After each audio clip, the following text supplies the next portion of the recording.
El siguiente programa es para todas las edades. No contiene escenas de sexo o violencia. Es apto para toda la familia. Cuenta con el sistema Closed Caption y es financiado con recursos del Fondo Único de TIC.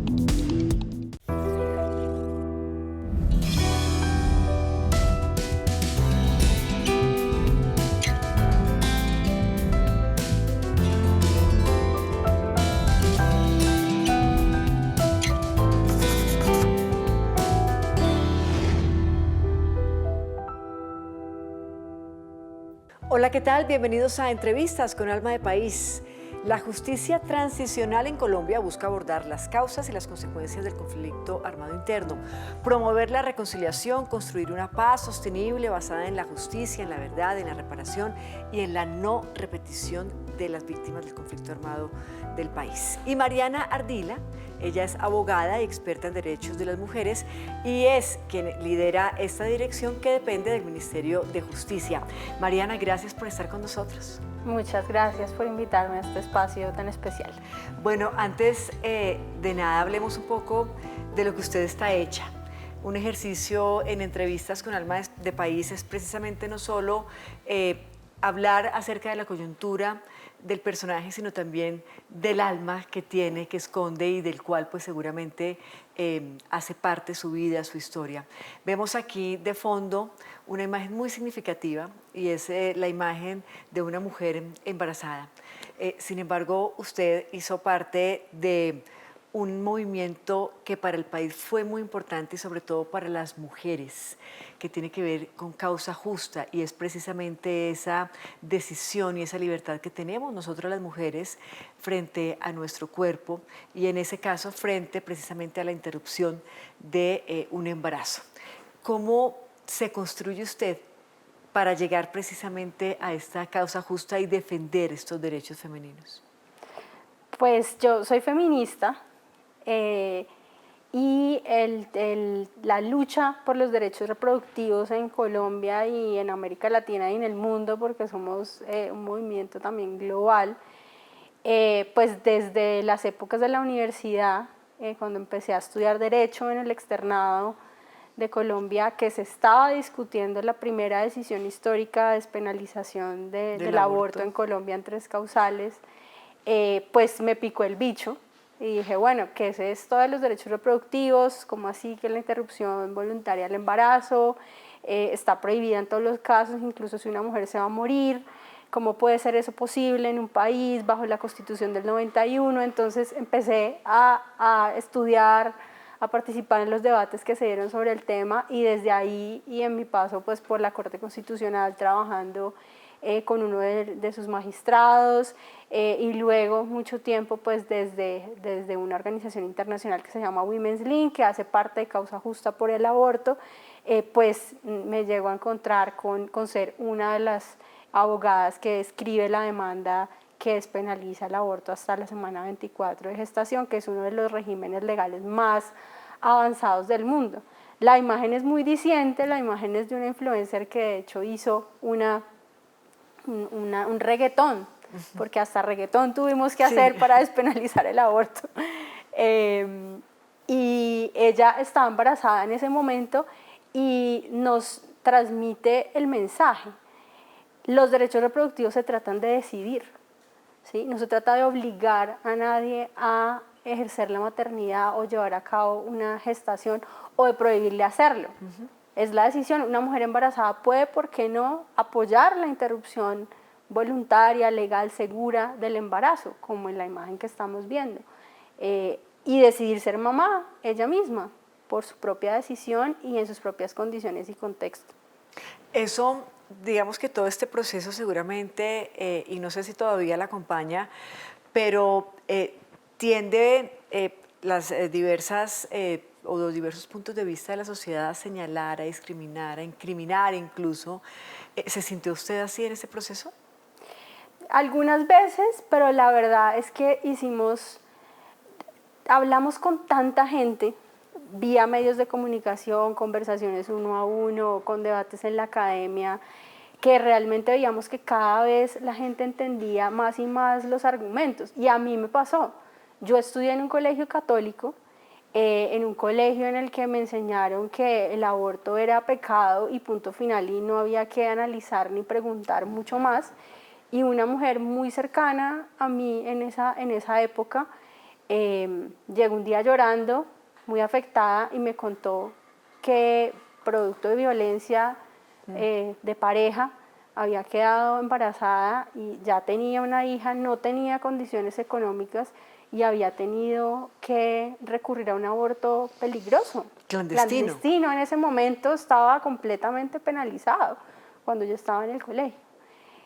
Y yo empecé a preguntar, esta mujer, yo no era feminista en ese momento, no tenía elementos, no tenía muchos elementos teóricos, pero desde la humanidad y desde la empatía dije, pero esta mujer merece ir a la cárcel cuando ha sido víctima de violencia, está tratando de sacar adelante su familia, y me empecé yo misma a cuestionar. Entonces creo que en el proceso eso fue lo que pasó. Muchas personas empezaron a cuestionarse esas verdades absolutas y a entender que la realidad es mucho más compleja y que realmente cada mujer es un mundo y debe poder proteger su salud y su vida en esas circunstancias y tomar decisiones responsables y conscientes, porque siempre son decisiones muy conscientes. Y también todo este proceso pues dio como resultado no solamente esta sentencia tan importante para los derechos reproductivos de las mujeres en el país, sino también resultó de todo esto un libro que escribe usted con otras abogadas que hicieron parte de toda esta demanda, pero que tiene un prólogo muy interesante de Piedad Bonet. ¿De qué va el libro?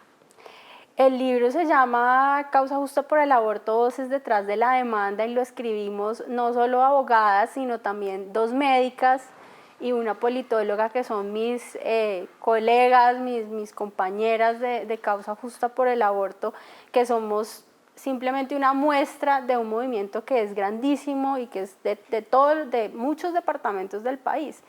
Y el libro va a contar pues cómo fue la experiencia de llevar a cabo este litigio estratégico y este cambio en la opinión pública, conversación a conversación, foro a foro, llamada a llamada, entrevista a entrevista, demanda a demanda, para lograr lo que logramos desde la perspectiva de cada una, porque pues como todos los seres humanos tenemos visiones distintas desde nuestras experiencias y desde nuestras profesiones.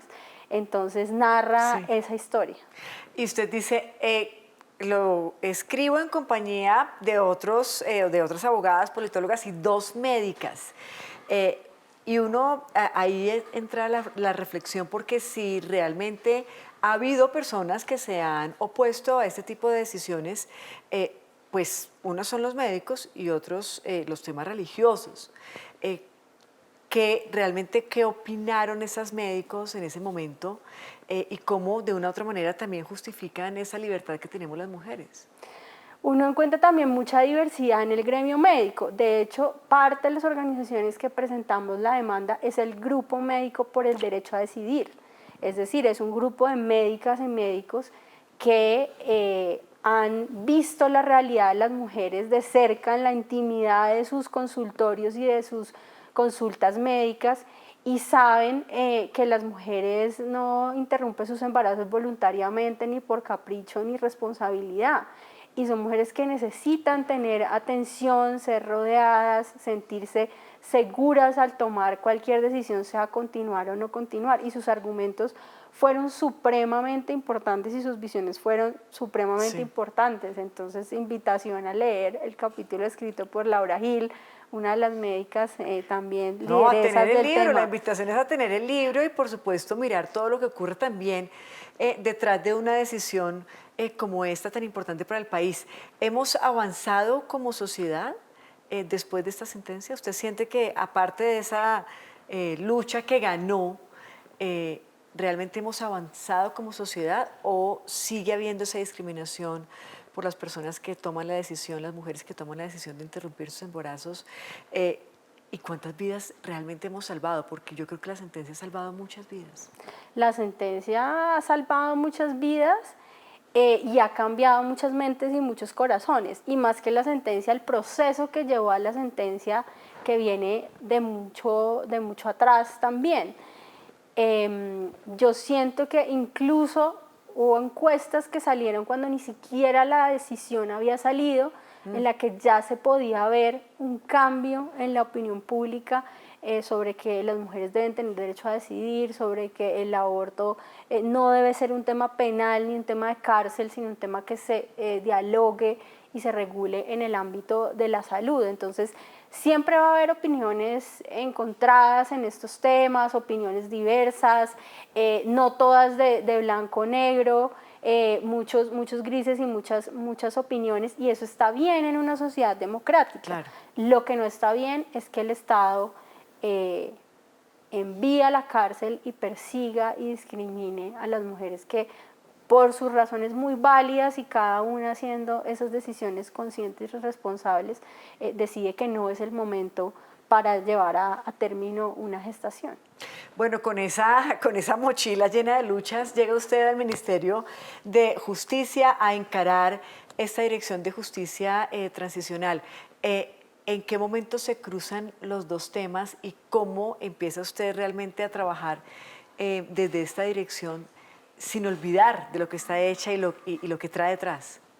Pues, de hecho, es muy interesante la pregunta, porque antes de venir al Ministerio de Justicia, no solo hacía el trabajo que ya he comentado, sino que también representaba víctimas del conflicto armado, mujeres víctimas de violencias basadas en género, y entre ellas mujeres que han sido obligadas a interrumpir sus embarazos por un actor armado. Entonces realmente se trata de la autonomía, es decir, yo defendía el derecho de las mujeres que querían interrumpir, y también decía, nadie nos puede obligar a abortar si no queremos, ni un actor armado ni nadie. Entonces llevamos ante la Justicia Especial para la Paz estos casos, también en conjunto con otras organizaciones y abogadas, y ahí es donde se empiezan a cruzar los temas, y empezamos a trabajar en estos tipos de violencias y otras que ocurren en las mujeres en el conflicto armado, que son la mayor cantidad de víctimas y afectadas muy especialmente por el conflicto armado, y también luchadoras por la paz. Es decir, usted representaba a mujeres que habían sido obligadas y que eran guerrilleras en su momento, por ejemplo, o también población civil. Que habían sido, hay, digamos, de todos los casos, mujeres civiles y mujeres que fueron reclutadas siendo niñas, y mujeres que voluntariamente pues se unieron a alguna organización armada y al interior de las filas eran obligadas a interrumpir sus embarazos. ¿Y a esas mujeres de la población civil quién las obligaba? Los actores armados en Colombia han tenido dinámicas de controlar a la población civil, de imponer sus reglas también, por algo que estamos tratando de cambiar muy decididamente en este gobierno, y es que la ausencia del Estado en los territorios, ¿no? Entonces ellos son los que imponían y la ley y la justicia, entonces decidían quién podía hacer qué desde los aspectos más íntimos como este. Entonces también se presentaron esos casos por diversos grupos armados de toda índole. Bueno, hablamos después de la pausa específicamente de la justicia transicional y este nuevo enfoque que tiene precisamente el gobierno nacional para esta oficina. Hacemos una pausa y ya regresamos a Entrevistas con Alma de País.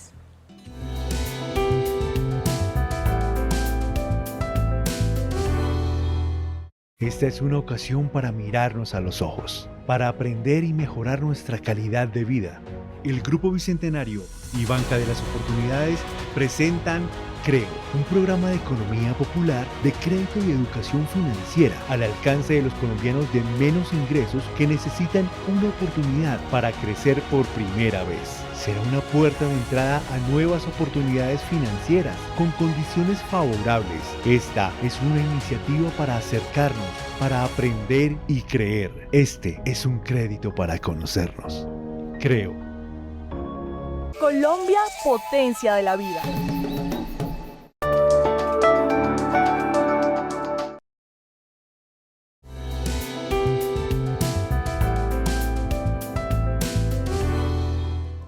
Continuamos en entrevistas con Alma de País, hoy conversando con Mariana Ardila. Ella es la directora de Justicia Transicional, un tema supremamente clave frente también a los avances de la paz total del gobierno. Mariana, la llegada de Salvatore Mancuso a Colombia pues tiene unas implicaciones también muy significativas en el contexto de la justicia.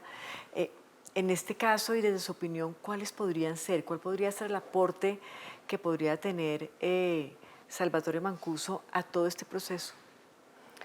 La Justicia Especial para la Paz ha considerado que el señor Mancuso ha tenido en principio un rol, o tuvo un rol, digamos, de enlace, por llamarle de alguna manera, la palabra técnica es bisagra, entre la fuerza pública en su momento y los grupos paramilitares, y que eso es algo que particularmente en uno de los recientes casos que abrió la JEP para explorar ese fenómeno puede aportar mucho.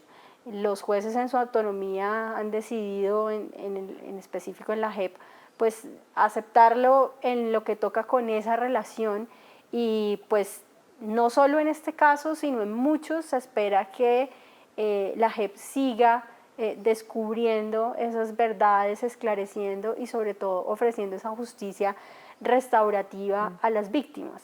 Mientras, por supuesto, el señor Mancuso sigue respondiendo, como lo ha hecho en estos días que de su llegada al país, ante otras autoridades que también tienen procesos y, digamos, culmina sus deudas con la justicia. Pero una de las misiones de la justicia transicional precisamente es la reparación a las víctimas. ¿Qué responsabilidad tiene Mancuso en la reparación, en este caso, a las víctimas, sobre todo de las acciones de los grupos paramilitares? Pues toda persona que es aceptada de alguna manera en la Justicia Especial para la Paz y que comparece y voluntariamente, digamos, él lo ha manifestado, tiene unas obligaciones de, entre otras, contribuir a la reparación y a la restauración de las víctimas. Y en los otros procesos de justicia y paz que también están avanzando, también si se determina su responsabilidad en el marco de esos procesos, como ya fue en algunos en los cuales ya fue condenado, pues tiene que seguir contribuyendo a la reparación. Ha manifestado una intención, y es algo que la Cancillería en Colombia ha apoyado, y también el Ministerio de Justicia, en dar información sobre el paradero de personas desaparecidas, que es algo que aporta de una manera grande a la reparación y a la restauración. Las víctimas están exigiendo que cumpla su promesa y su dicho de aportar para encontrar y darle algún sentido de cierre, alguna reparación, alguna restauración a esas personas desaparecidas y a sus familias. Claro, y precisamente usted que pone sobre la mesa este tema tan importante de las personas desaparecidas en Colombia, ¿cuál es la línea de acción de justicia transicional precisamente para atender a los familiares de estas personas? Antes de este gobierno, realmente el Ministerio de Justicia no tenía un rol tan sobresaliente, o no era una apuesta tan integral como lo es ahora, apoyar a la búsqueda de personas dadas por desaparecidas.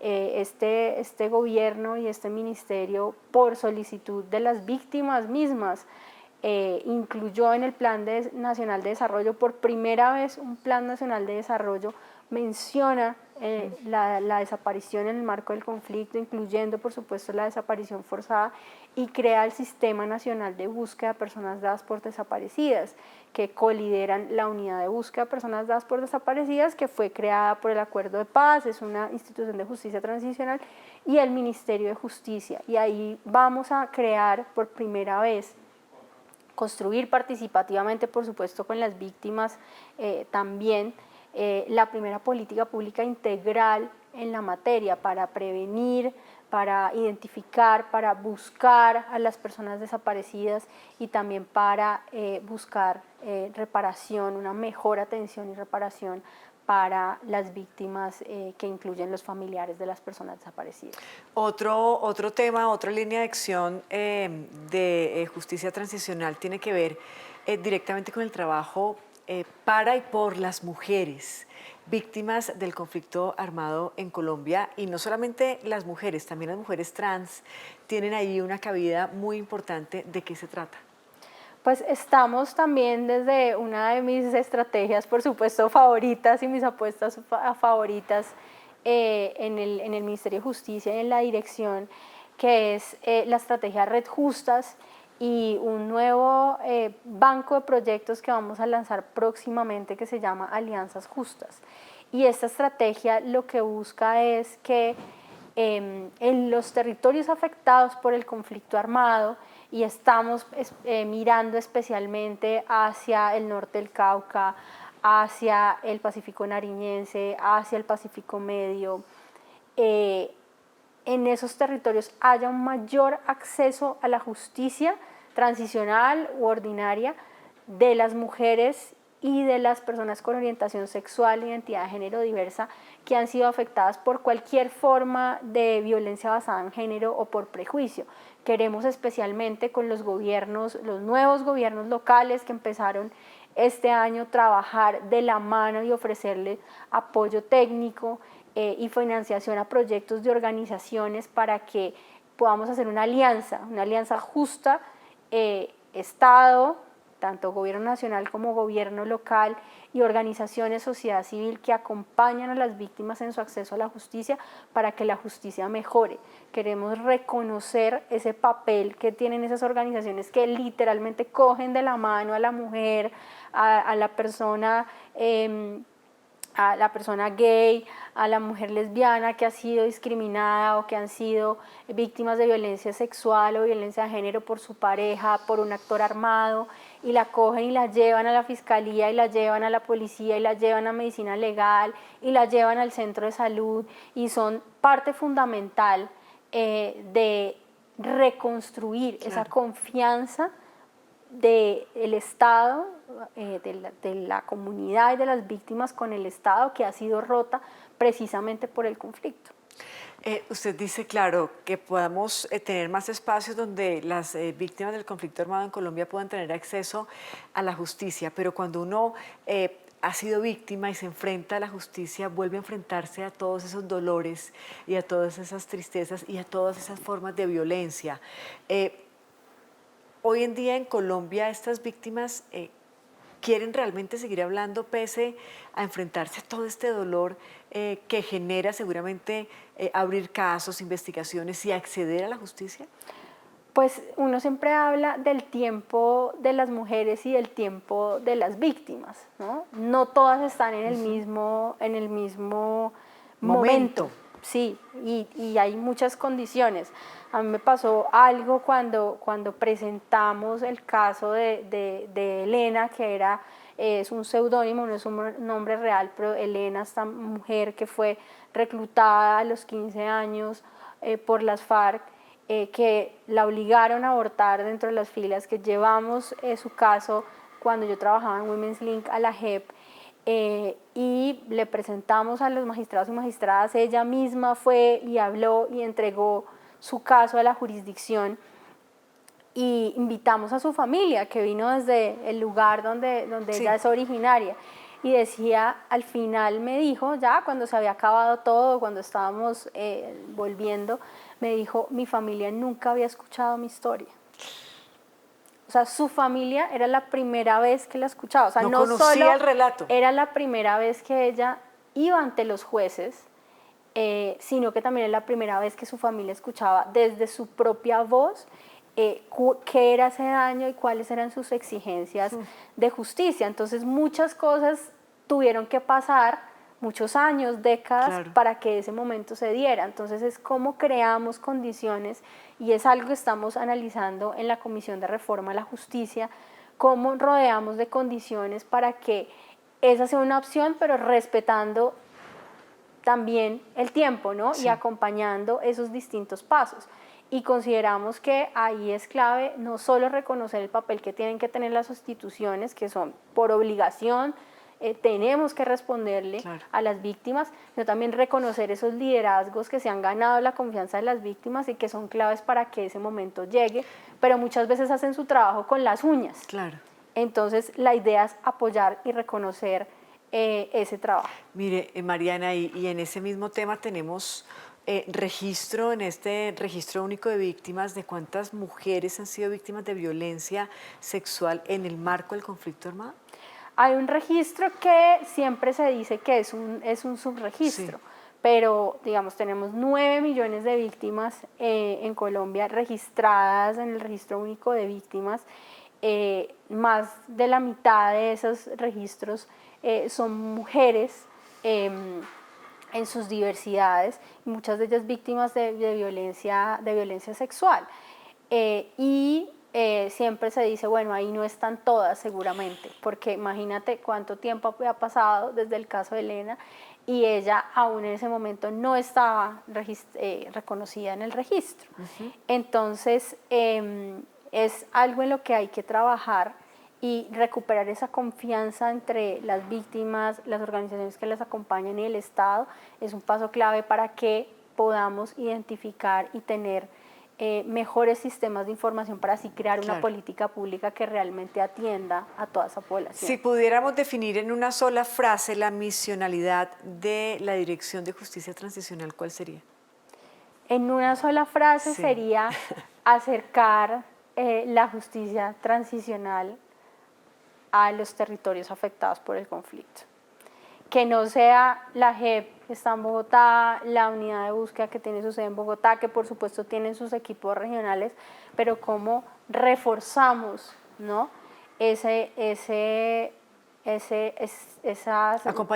acompañamiento y ese acceso a la justicia en los territorios y fortalecemos también las autoridades, las instituciones que están allí, que es una apuesta en general del ministerio y que también se está trabajando en la reforma de la justicia. ¿Cómo hacemos, más allá de las altas cortes, pues la persona en su casa, en su vereda, ¿sí?, en su pueblo, pueda acudir a un actor de justicia y no a un actor armado para la resolución de los conflictos?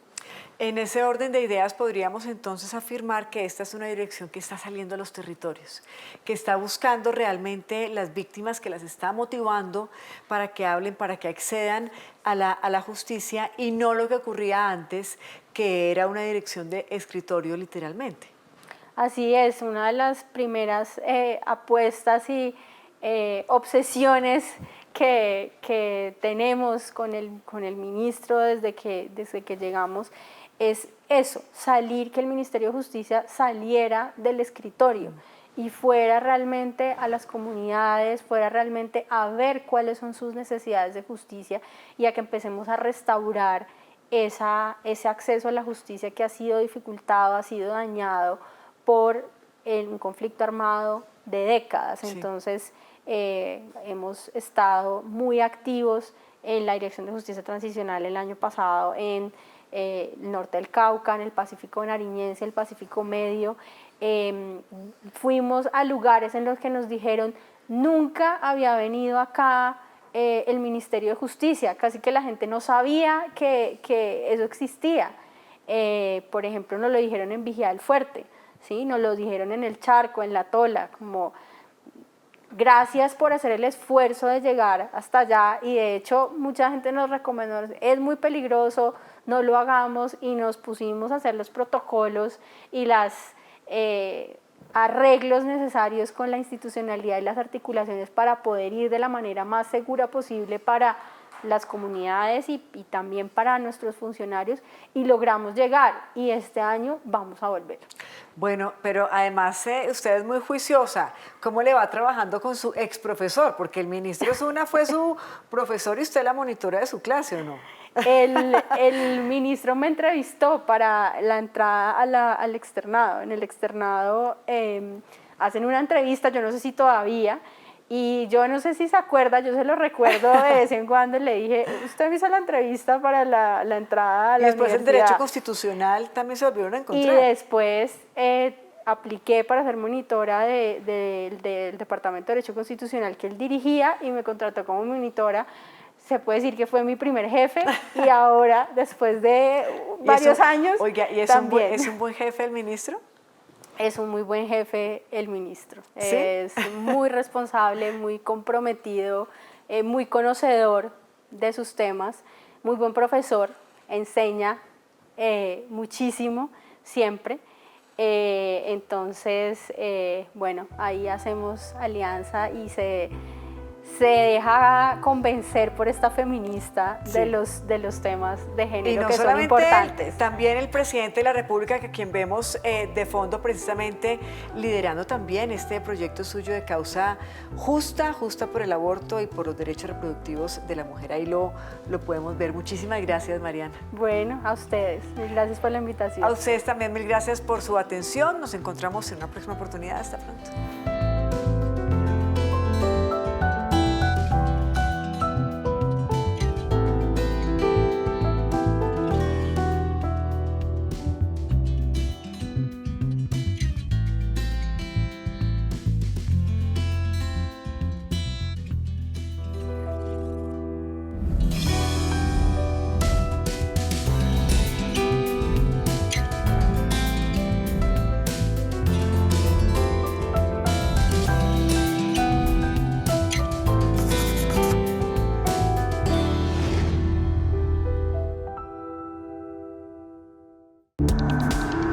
Este contenido fue financiado con recursos del Fondo Único de TIC.